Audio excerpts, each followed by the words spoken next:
안녕하십니까. 예, 오늘은 그 나보다 남을 낮게 여김이라는 제목으로 말씀을 좀 나누면 좋을 것 같습니다. 어, 지금은 이제 개그 콘서트가 폐지가 됐죠. 그래서 개그맨들이 설 자리가 점점점 좁아지고 있는데 마지막까지 살아남았던 그런 개그 콘서트가 폐지됐는데 한창 이제 인기 있을 때 2009년도에 쯤에요. 저도 연도는 정확히 기억이 안 나는데 나를 슬프게 하는 사람에서 박성광이라는 개그맨이 이러한 유행어를 이렇게 유행시켰습니다. 그게 뭐냐면 1등만 기억하는 더러운 세상이라는 그런 유행어로 많은 인기를 이렇게 누렸던 것을 볼 수 있습니다. 그리고 난 뒤에 이제 2010년도에 한겨레 출판사에서 옆에 보는 것처럼 이제 1등만 기억하는 더러운 세상이라는 책을 이제 몇 명의 그런 인터뷰들을 따서 이렇게 만들었던 것을 볼 수가 있습니다. 어, 지금 우리가 살아가고 있는 이 세상은 1등만 기억되는 세상이죠. 예. 그래서 얼마 전에 올림픽이 있었습니다만은 금메달 땄던 분들도 이름이 잘 기억이 안 납니다. 근데 이제 은메달이나 동메달 땄던 분들은 더더욱 우리의 기억 속에 이제 남아있지 않게 되고 또 이제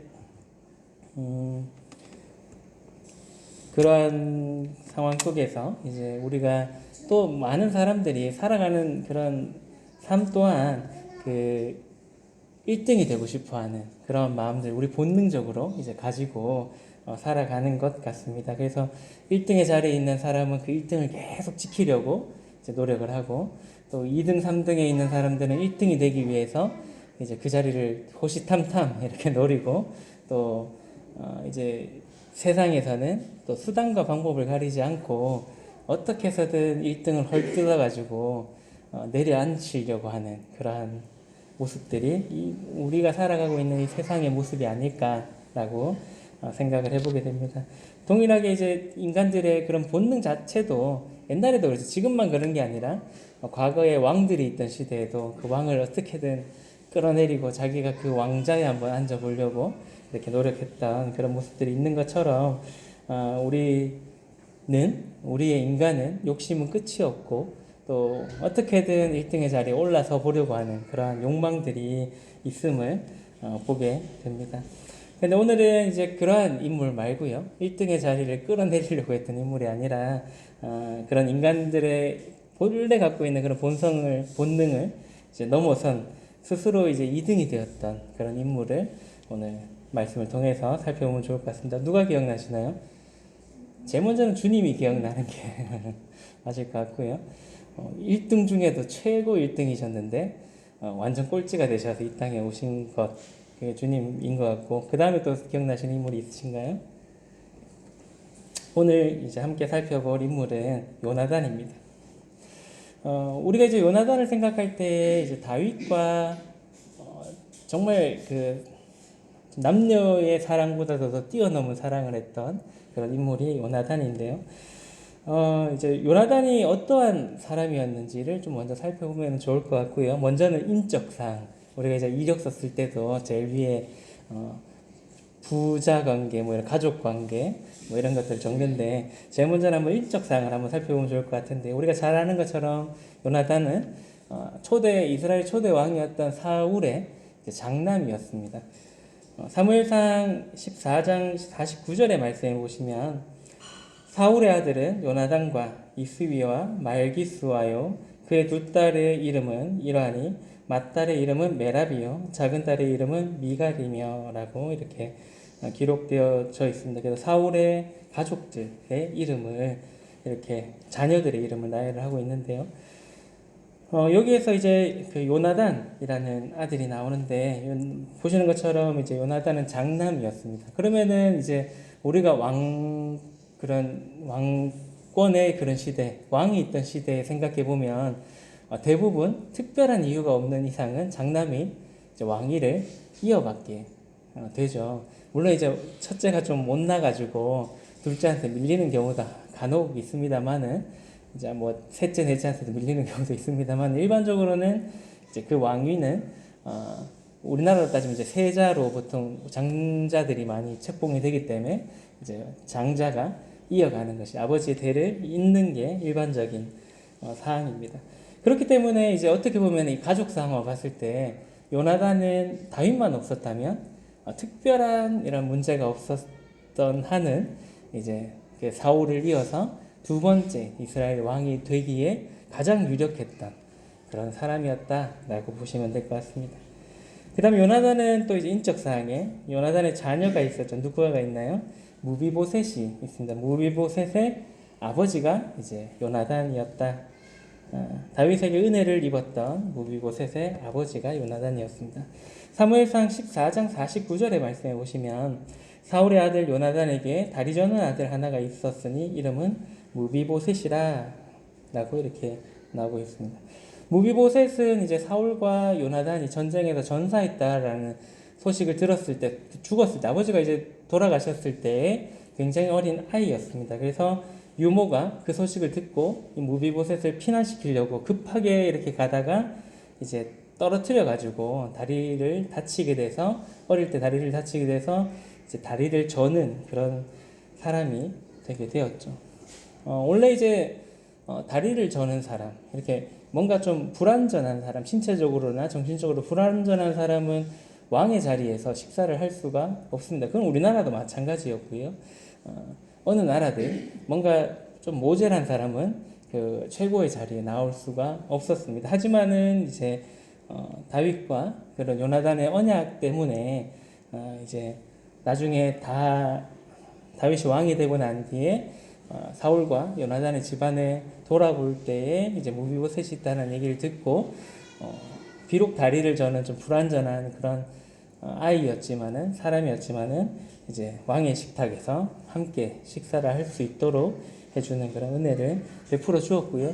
더불어서 이제 그런 요나단과 사울의 그런 재산까지도 무비보셋에게 주어서 관리할 수 있도록 그래서 여러 가지로 많이 배려했던 그런 모습들이 우리가 성경을 통해서 살펴볼 수가 있습니다. 이건 뭐 무비보셋이 잘나서가 아니라 아버지 요나단과 다윗의 관계 그리고 언약 때문에 그렇게 되었다라는 것을 우리가 알고 있습니다. 그리고 이제 요나단의 이제 인적 사항을 살펴봤고요. 요나단이 또 어떤 일들을 했던 사람이었는지 성경에 많이 기록되어 있지는 않습니다만은 몇 가지 행적에 대해서 살펴보면 좋을 것 같습니다. 첫 번째는 이제 블레셋 수비대를 기습 공격했던 사람입니다. 이제 그 말씀에 한번 보시면요. 이스라엘 사람 3,000명을 택하여 그 중에서 2,000명은 자기와 함께 mik바스와 베델산에 있게 하고 1,000명은 요나단과 함께 베냐민 기브아에 있게 하고 남은 백성은 각기 장막으로 보내리라. 요나단이 게바에 있는 블레셋 사람의 수비대를 치매 블레셋 사람이 이를 들은지라.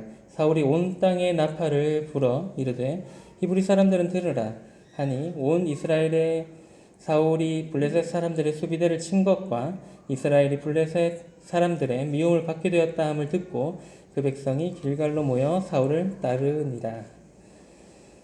이제 그때 당시에 이제 병사들이 이렇게 모았는데 몇 명이 모였다고요? 3,000명이 이렇게 모였습니다. 그래서 사울이 2,000명을 병력을 인솔을 하고 요나단이 이제 1,000명의 병사를 인솔해서 요나단이 먼저 블레셋 수비대를 이제 기습적으로 공격을 하게 되었습니다. 그래서 이제 이 사건으로 인해서 블레셋과 이스라엘의 어떻게 보면 그때까지는 속국까지는 아니었습니다만 굉장히 껄끄러운 그런 관계였는데 더욱더 이제 요나단이 공격을 함으로써 블레셋과 이스라엘이 본격적인 전쟁이 시작되는 그런 계기가 되었다라고 볼 수 있겠습니다. 그러고 난 뒤 이제 기습 공격 당하고 난 뒤 지금 4절까지 사무엘상 13장 2절에서 4절까지 말씀 읽어드렸는데 5절에서 이제 블레셋이 요것들 봐라 하고 이제 병사들을 모으는 이야기가 이제 5절에 나오게 되는데 한번 살펴보시면 얼마나 모았냐면 병거가 3만 그리고 마병이 6,000명 그리고 그 다음에 그런 보병들 이제 일반적인 군인들 걸어다니는 군인들은 해변에 모래같이 많았다라고 이제 표현할 만큼 이 요나단의 공격으로 인해서 많은 사람들 거의 6,000명에 3만 명에 하면 거의 한 보병까지 합치면 최소 5만에서 한 6, 7만 명의 병사들을 블레셋이 이렇게 모으게 되고 이제 믹스바에 진을 치게 되는 그러한 일들이 있게 되었습니다. 물론 이제 이 사건을 아시겠지만 이 사건으로 인해서 사울이 어떻게 했나요? 그때 아까도 보셨던 것처럼 병사가 이스라엘은 3천 명밖에 없었고요. 또 여기에 사무엘상의 말씀을 살펴보면 이스라엘은 병기가 없었습니다. 칼과 창과 이런 방패를 가지고 있는 제대로 된 무기를 갖춘 것은 왕족들밖에 없었고 나머지들은 옛날에 우리나라처럼 농기구 갖고 싸우고 뭐 그랬던 것 같습니다. 그래서 철기 자체를 못 만들도록 막았기 때문에 병기 자체가 없었기 때문에 3천 명이 있더라도 오합지졸이었고 무기도 제대로 갖추지 못한 그러한 병사들이었기 때문에 거의 5만 명이 넘는 병사들이 블레셋 군대들이 온다라는 소식을 들었을 때 이제 백성들이 흩어졌죠. 막 흩어지기 시작했고 그때 당시에 우리가 잘 아는 것처럼 사무엘이 오기로 했던 그 날에 사무엘이 오지 않고 지체가 되니까 사울이 어떻게 했나요? 백성들을 모으기 위해서 마음들을 모으기 위해서 자기가 스스로 번제를 드리게 되는 실수를 하게 되는 그 사건이 이때 일어나게 됩니다. 그래서 이제 이 사건으로 인해서 사울 왕의 나라가 길지 못하게 된다라는 말씀을 이제 사울 왕이 사무엘을 통해서 이제 듣게 되고 사울은 이 사건으로 인해서 이제 하나님께 버림받는 그런 계기가 되었습니다. 하지만 우리가 이 사건을 통해서 살펴볼 수 있는 것은 최소한 이제 요나단이 1,000명 이상의 병사들을 움직일 수 있는 기습 공격에서 이겼기 때문에 블레셋이 화났겠죠. 그래서 그런 이제 전쟁에 어느 정도 능통한 그런 기술들을 가지고 있었던 그런 장남이었다라는 것들을 살펴볼 수가 있고 어떻게 보면 수적으로 굉장히 밀릴 것을 몰랐지는 않을 거라 생각합니다. 사울도 그랬고 요나단도 그렇고요. 이미 블레셋의 그런 정세들은 살펴보고 있었을 거기 때문에 그런 것 생각 안 하고 그런 무식한 사람이 아니라 용기 있게 싸울 수 있었던 그런 사람이었다라고 우리가 생각해 볼 수 있겠습니다. 그러고 난 뒤에 이제 이 이야기가 계속해서 이어지면서 요나단의 이야기가 나오는데요. 사무엘상 14장 6절에서 7절까지 이제 믹스바를 이제 습격한 사건이 또 나옵니다. 이때도 요나단이 병기든 아이 하나 들고 이제 혼자 단신의 몸으로 올라가서 20명을 죽이게 되는데 말씀 한번 읽어보도록 하겠습니다. 요나단이 자기의 무기를 든 소년에게 이르되 우리가 이 할례 받지 않는 자들에게로 건너가자. 여호와께서 우리를 위하여 일하실까 하노라. 여호와의 구원은 사람이 많고 적음에 달리지 아니하였느니라. 무기를 든 자가 그에게 이르되 당신의 마음에 있는 대로 다 행하여 앞서 가소서. 내가 당신과 마음을 같이하여 따르리이다 라고 얘기를 합니다. 이러고 난 뒤에 이제 그 요나단은 믹스바에 주둔하고 있던 블레셋 군사들을 공격하게 되었고요. 우리가 잘 아는 것처럼 저 사람들이 이제 올라오라 하라 아니면 우리가 가겠다 하는 그걸로 이제 하나님의 뜻을 분별해서 이제 올라가서 20명의 병사들을 죽이게 되고 이로 인해서 이제 블레셋 군사들이 요동해서 하나님의 도우심으로 자기들끼리 이렇게 막 싸우셔가지고 이길 수 있도록 해주시는 사건이 사무엘상 14장에 이제 기록되어져 있습니다. 여기서 나오는 앞서 살펴보았던 그 말씀에서 보시는 것처럼 이 그 6절에 나오는 이 말씀은 누구를 생각나게 하나요? 다윗을 생각하게 하는 그런 표현이었습니다. 어떻게 했나요? 우리가 이 할례 받지 않는 자들에게로 건너가자. 여호와께서 우리를 위하여 일하실까 하노라. 여호와의 군원은 사람이 많고 적음에 달려있지 않다라고 하면서 올라갔던 그런 모습들을 볼 수가 있습니다. 그래서 할례 받지 않는 그런 민족에게 하나님의 백성들이 괴롭힘을 당하는 것을 참지 못했던 그런 다윗과 유사한 그런 마음으로 이러한 일들을 행하게 되었던 것을 볼 수가 있습니다. 그래서 이 짧은 그 두 개의 사건들을 봤을 때 요나단은 아까도 말씀드렸지만 용감한 사람이었습니다. 누가 감히 왕자의 몸으로 병사 무기 든 소년이라고 표현되어 있죠. 몇 살인지 모르겠습니다만 하여튼 20살 되지 않는 그 소년을 하나 데리고 이제 올라가겠습니까? 몇 명이 있을 줄 알고요. 그래서 올라가서 그것도 20명을 적군들을 이렇게 죽이는 그런 모습을 봤을 때 굉장히 용감한 사람이었다라고 생각이 들고, 아까 보셨던 것처럼 6절에서 보셨던 것처럼 하나님을 의지할 줄 알았고 또 하나님을 바라볼 수 있었던 그런 눈이 있었던 그런 용기 있는, 하나님을 경외했을 뿐만 아니라 또 용기를 가졌던 그런 사람이었다라고 생각되어집니다. 그래서 제가 개인적으로 생각했을 때 요나단도 아버지가 없었으면, 아버지의 그런 실수가 없었으면 이스라엘의 두 번째 왕이 되기에 부족함이 없었던 그런 사람이 아니었을까라고 생각이 되어지고요. 또 아버지의 그런 우리 초대 왕이 되었을 때 그 모습을 살펴봤을 때 굉장히 이 요나단도 신체적으로나 그런 부분에서 아버지 못지않게 튼튼했지 않을까, 키도 크고 아마도 그랬지 않을까라고 생각이 되어집니다. 그래서 스스로는 충분히 그런 자질들을 갖춘 사람이었다라고 생각이 들고, 단지 이제 요나단은 그 왕의 자리에 오르기 위해서 이렇게 노력했던 것이 아니라 욕심을 부리지 않고 스스로 이인자로서 이렇게 물러나는 모습을 볼 수가 있습니다. 왜 이인자가 될 결심을 했을까요? 그 부분도 한번 우리가 생각해 보면 좋을 것 같습니다. 첫 번째는 이제 다윗과 마음이 하나가 되었다라고 이제 성경이 표현을 하고 있습니다. 사무엘상 18장 1절에서 4절의 말씀에 보시면 다윗이 사울에게 말하기를 마침에 요나단의 마음이 다윗의 마음과 하나가 되어 요나단이 그를 자기 생명같이 사랑하니라. 그날에 사울은 다윗을 머무르게 하고 그의 아버지의 집으로 다시 돌아가기를 허락하지 아니하였고, 요나단은 다윗을 자기 생명같이 사랑하여 더불어 언약을 맺었으며 요나단이 자기가 입었던 겉옷을 벗어 다윗에게 주었고 자기의 군복과 칼과 활과 띠로 그러하였더라 라고 이렇게 기록되어져 있습니다. 이 18장이 있기 전에 17장에 어떤 이야기가 나오나요? 다윗의 인생을 바꿔주었던 사건이 있었습니다. 바로 다윗과 골리앗의 싸움이 17장에 있었습니다.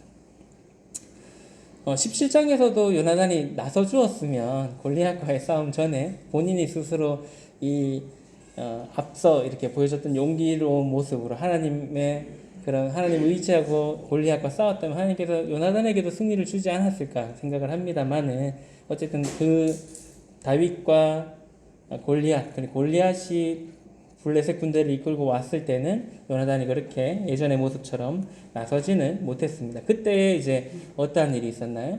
다윗이 아버지의 분부에 따라서 형들이 어떻게 지내나 이렇게 안부를 확인하려고 전쟁터에 가게 되었고, 그때 이제 이스라엘을 조롱하는 골리앗의 모습을 보게 되죠. 그래서 이제 다윗이 어떻게 하나님의 군사를 저렇게 욕할 수 있냐라고 이제 열받아가지고 사울에게 가서 자기가 저 장수를 무찌르고 오겠다라고 허락을 받고 이렇게 전쟁터에 뛰어들어서 골리앗의 목을 물맷돌로 쓰러뜨린 후에 목을 이제 베게 되는 그러한 일들이 있게 됩니다. 그러고 난 뒤에 이제 그 사건이 있고 난 뒤에 사울이 저 소년이 누구냐라고 해서 이렇게 부르게 되고요. 사울과 이야기를 나누고 난 뒤에 이제 18장에 넘어오면서 다윗과 요나단이 만나는, 그 골리앗을 죽이고 난 뒤에 이제 다윗과 요나단이 어떻게 보면 거의 처음으로 이렇게 둘이서 이 대화를 나눌 수 있는 그런 기회가 주어졌던 것 같습니다. 그래서 이제 어떻게 보면은 다윗과 아까도 보셨던 것처럼 요나단의 마음이 합할 수 있었던 게 하나님의 이름을 모욕하는 자들에 대해서 참지 못하는 그 마음이 일단은 첫 번째로 맞았던 것 같고요. 그러면서 이제 이러한 여러 가지 측면에서 다윗을 이제 흠모하게 되고 서로가 이렇게 언약을 맺고 자기 생명같이 서로가 사랑하게 되었다라고 이렇게 얘기를 해주고 있습니다. 그러면서 이제 요나단이 다윗에게 뭘 내줬나요? 자신의 겉옷과 군복과 무기까지도 다 이렇게 다윗에게 주었던 그런 장면이 이 4절까지의 말씀입니다. 아까도 말씀드렸던 것처럼 당시 이스라엘의 무기가 넉넉하지 못했다라는 점들을 생각해 보게 되면 정말로 자신의 모든 것을 자신의 생명과 같은 전쟁터에서 자기를 지켜줄 수 있는 그 생명과 같은 것들을 다윗에게 이렇게 내어 주었기 때문에 자신의 생명을 거의 내어 줬다라고 봐도 될 것 같습니다. 그래서 이때부터 이제 요나단과 다윗은 둘도 없는 그런 우정을 나누는 자기 상대방을 자신의 목숨처럼 생각하는 그런 사랑을 하는 그런 사이가 되었음을 볼 수가 있습니다. 그 다음에 이제 요나단은 현실을 잘 파악했던 그런 사람이었던 것 같습니다. 사무엘상 18장 6절에서 8절의 말씀해 보시면 이제 블레셋과의 전쟁에서 승리하고 돌아오는 이스라엘 군인들을 이제 환영하는 그런 여인들의 모습들이 나오죠. 우리가 잘 아는 것처럼 한번 읽어드리겠습니다. 무리가 돌아올 때 곧 다윗이 블레셋 사람을 죽이고 돌아올 때에 여인들이 이스라엘 모든 성읍에서 나와서 노래하며 춤추며 소고와 경쇠를 가지고 왕 사울을 환영하는데 여인들이 뛰놀며 노래하여 이르되 사울이 죽인 자는 천천히요 다윗은 만만이로다 한지라. 사울이 그 말을 불쾌하여 심히 노하여 이르되 다윗에게는 만만을 돌리고 내게는 천천만 돌리니 그가 더 얻을 것이 나라 말고 무엇이냐 하고. 블레셋과의 전쟁에서 승리하고 이렇게 돌아오는 군인들을 환영할 때 여인들이 어떻게 노래를 불렀나요? 사울이 죽인 자는 천천히고 다윗이 죽인 자는 만만이다 라는 노래를 부르게 되었습니다. 사울은 이 얘기를 들었을 때 마지막에 표현한 것처럼 백성들이 다윗에게 만만을 돌리고 나한테 천천만 돌리니까 이 나라 말고는 걔가 가질 수 있는 게 뭐 있겠냐라고 이제 굉장히 불쾌해하면서 질투하기 시작하고 이때부터 이제 다윗을 미워하게 되었고 사울이 죽는 그날까지도 다윗을 죽이려고 끊임없이 노력을 했던 것을 우리가 잘 알고 있습니다. 근데 이제 요나단의 모습은 여기에서 나오진 않습니다만은 아마도 같이 전쟁을 했기 때문에 같이 입성을 하고 있었겠죠. 요나단도 이 여인들이 찬양하는 소리를 들었을 겁니다. 제 생각에는 자세히 나와 있지는 않습니다만은 요나단은 사울 왕과 다윗을 보았을 때 백성들의 마음이 어디로 이렇게 향해져 있는지에 대해서 그 현실을 잘 파악을 했던 것 같습니다. 그래서 백성들이 원하는 자기 왕은 자신이 아니라 다윗이 아닐까라는 생각들을 아마도 했지 않을까라고 생각을 합니다. 그 다음에 이제 요나단은 하나님의 뜻에 순종했던 그런 사람입니다. 앞서 살펴본 것처럼 13장에서 블레셋과의 전쟁에서 번제를 사울왕이 드림으로 인해서 사울왕의 나라가 오래가지 못할 거다라는 이야기를 들었습니다. 그리고 이제 아마도 전쟁에서 항상 아버지와 함께 했던 요나단도 그 자리에서 그 얘기를 들었을지도 모르겠습니다. 그러고 난 뒤에 이제 사울왕은 이후에 두 번째 실수를 하게 되는데요. 저번에 정영진님께서 잠깐 살펴보았던 사무엘상 15장에서 아말렉과의 전쟁에서 모든 것을 진멸하라고 했던 그 하나님의 명령을 사울이 어기면서 이제 하나님의 말씀에 순종하지 않고 이제 본인 보기에 좋은 것들은 남기고 이제 뭐 썩 좋지 않아 보이는 것들만 진멸하는 그런 실수를 함으로써 완전히 하나님께 버림받게 되는 사건이 일어나게 됩니다.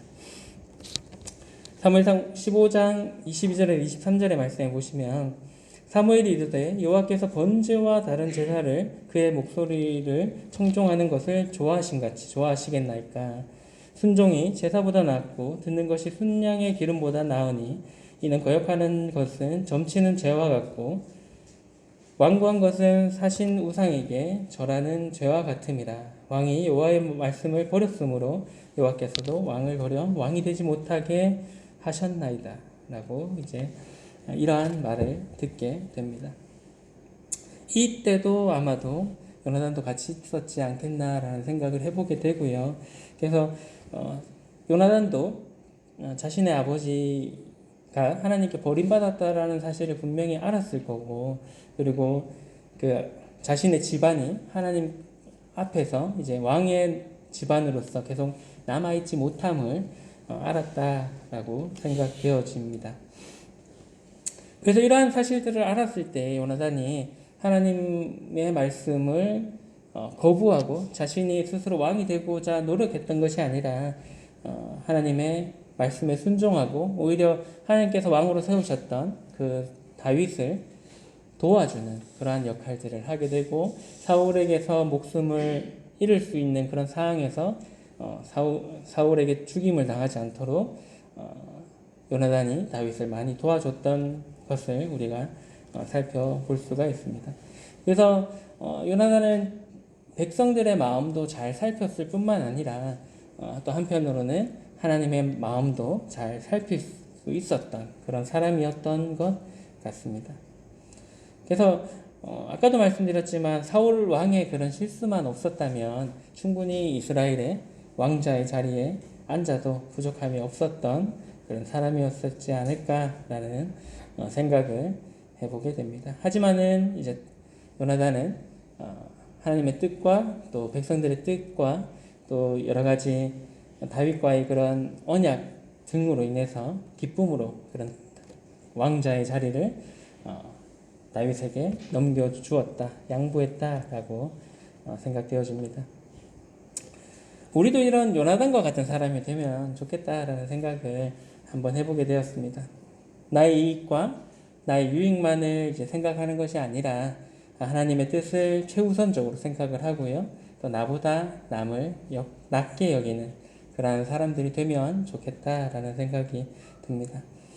우리가 어떻게 살아야 하는지에 대해서 빌립보서에서 이렇게 말씀하고 있는데요. 빌립보서 2장 1절에서 4절까지 말씀해 보시면 그러므로 그리스도 안에 무슨 권면이나 사랑의 무슨 위로나 성령의 무슨 교제나 긍휼이나 자비가 있거든 마음을 같이하여 같은 사랑을 가지고 뜻을 합하며 한 마음을 품어 아무 일에든지 다툼이나 허용으로 하지 말고 오직 겸손한 마음으로 각각 자기보다 남을 낮게 여기고 각각 자기 일을 돌볼 뿐더러 또한 각각 다른 사람들의 일을 돌보와 나의 기쁨을 충만하게 하라라고 이제 말씀을 하고 있습니다.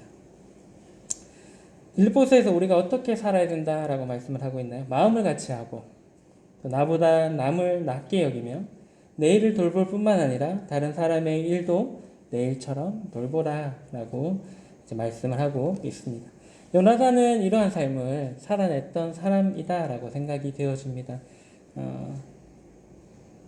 이제 그러한 원동력들은 하나님의 뜻을 정확하게 파악을 할 수 있었고요. 그 다음에 이제 백성들의 뜻도 잘 파악했고 또 마지막으로 다윗은 자신과 같이 사랑했기 때문에 그렇게 할 수 있었다라고 생각을 해보게 됩니다.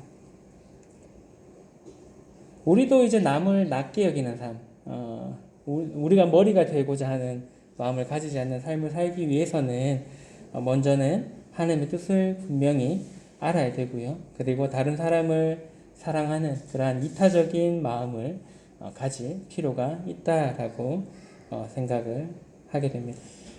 왜 우리는 그러면 이렇게 살아야 될까요? 빌립보서의 2장의 말씀에 계속해서 살펴보시면 5절에서 11절까지 말씀 보시면요.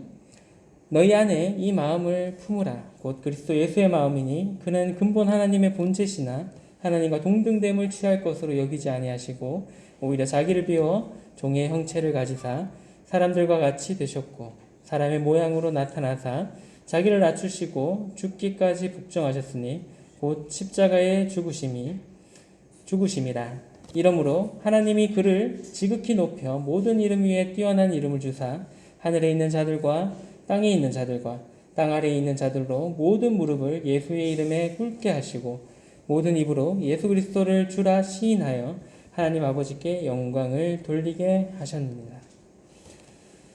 예수님께서 먼저는 이러한 본을 우리에게 보여주셨습니다. 나보다 남을 낮게 여기는 삶. 예수님께서 가장 좋은 본을 우리에게 보이셨기 때문에 예수 그리스도께 사랑을 입은 우리도 마땅히 그러한 삶을 사는 것이 합당하다라고 생각되어집니다. 물론 우리의 본능은 항상 그 하나님의 뜻을 거스를 때가 많이 있습니다. 하지만은 우리 본능을 억누르고 이기고 이러한 삶을 살 수 있는 힘 또한 예수 그리스도께 받은 사랑과 은혜로 가능하다라고 생각되어집니다. 요나단은 이제 다윗을 위해서 기꺼이 자기의 목숨도 내어놓을 수 있는 그런 사람이었죠. 또한 다윗도 요나단을 위해서 기꺼이 자신의 목숨을 내어놓을 수 있는 그런 사람이었습니다. 우리도 다른 사람에게 그러한 사랑을 보일 수 있는 사람이 되면 좋겠다라는 생각이 들고요.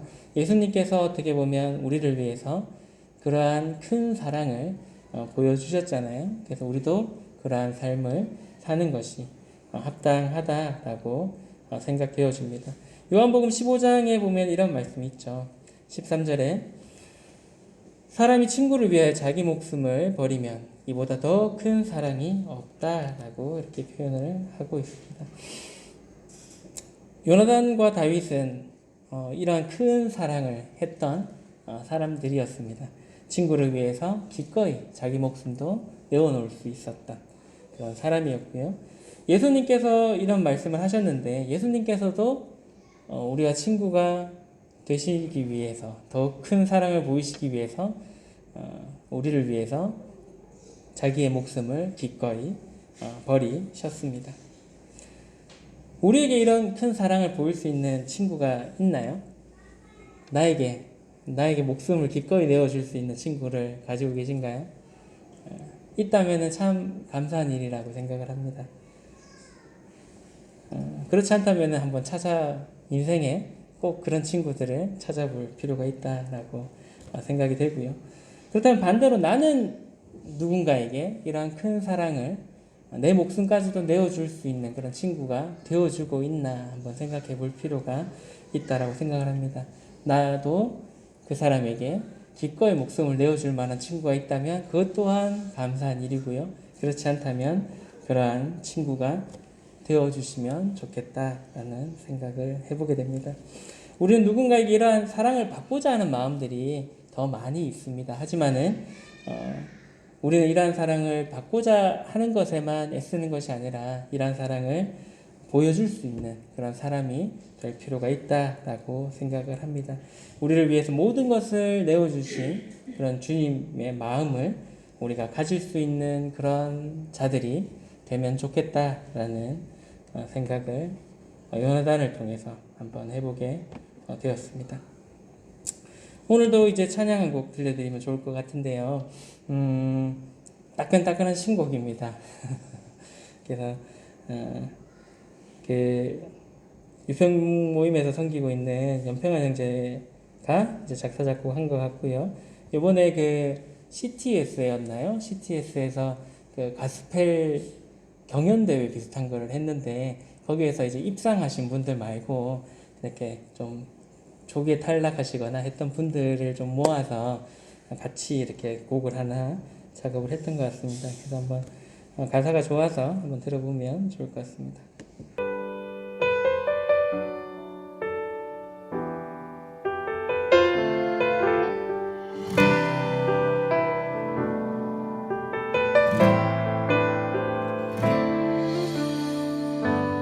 우리의 길 주께서 보여주신 우리의 길 외롭고 쓸쓸한 길 우리의 길 세상의 길과 다른 우리의 길 홀로 가야 할 그 길은 쉼이 없지만 그 길은 세상이 주는 만족 없지만 그 길의 끝엔 영광의 멸류관이 그 길의 끝엔 빛나는 하늘나라 있네. 우리의 길 주 예수 함께하는 우리의 길 함께 걸어가는 이들 있네. 세상이 줄 수 없는 평안 사랑 있는 그 길 우리의 길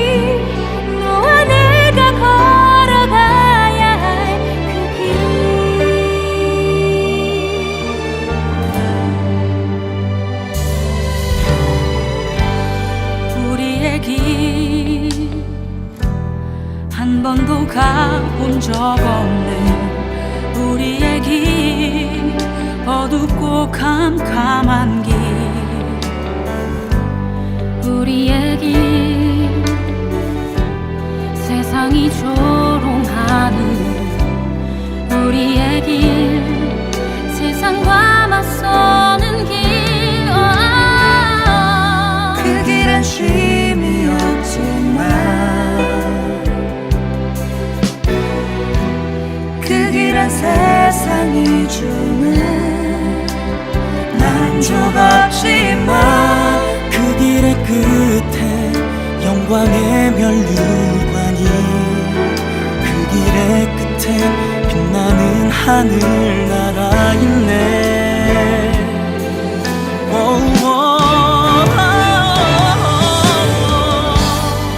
우리의 길, 주 예수 함께하는 우리의 길, 함께 걸어가는 이들 있네. 세상에 줄 수 없는 평안, 사랑 있는 그 길, 우리의 길, 너와 내가 걸어가야 할 그 길.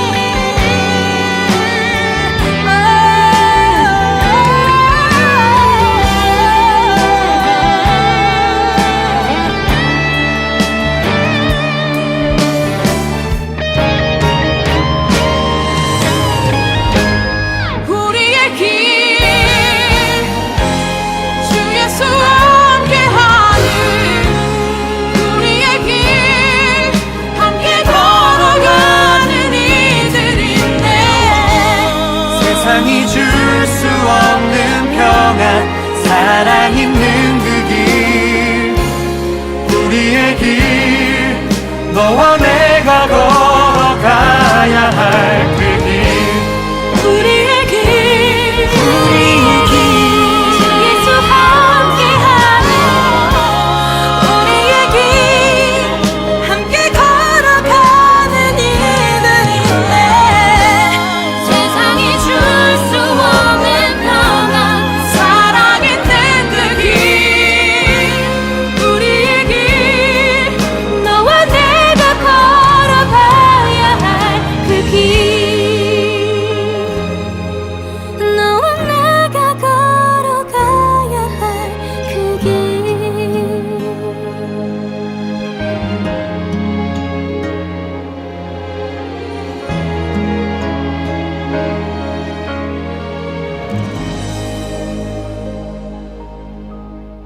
나보다 남을 낮게 여기는 그런 주님의 본받는 삶은 그렇게 사는 것은 세상이 이해할 수 없는 그런 삶입니다.